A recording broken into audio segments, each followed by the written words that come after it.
Trusting in Allah, SWT 6. I had a thought which I wanted to share. Muslims often question how they can build up and strengthen their trust in Allah, the Exalted, especially during difficulties.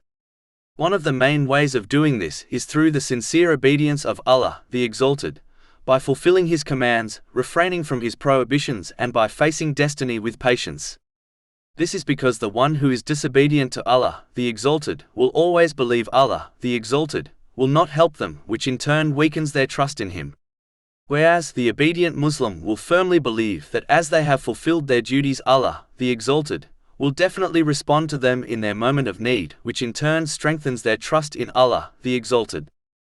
In addition, a narration found in Sahih Bukhari, number 7405, advises that Allah, the Exalted, responds to a person according to their perception of Him.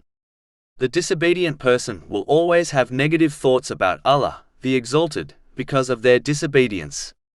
Whereas, an obedient Muslim will always have positive thoughts about Allah, the Exalted, because of their obedience.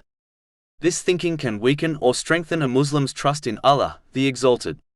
The obedient Muslim trusts that if they fulfilled their side of a business contract, their business partner would do the same. Similarly, an obedient Muslim trusts that as they, through the mercy of Allah, the Exalted, have fulfilled their duties, Allah, the Exalted, will fulfill His promises by aiding them throughout their life, especially through difficulties. Whereas, the one who does not fulfill their side of a business contract would not trust or hope that their business partner will fulfill their side. Similarly, a disobedient person would not trust that Allah, the Exalted, would aid them as they failed to fulfill their duties. To conclude, having and building trust in Allah, the Exalted, is directly linked to His obedience. The more one is obedient, the more they will trust in Him. The less they are obedient, the less they will trust in Him.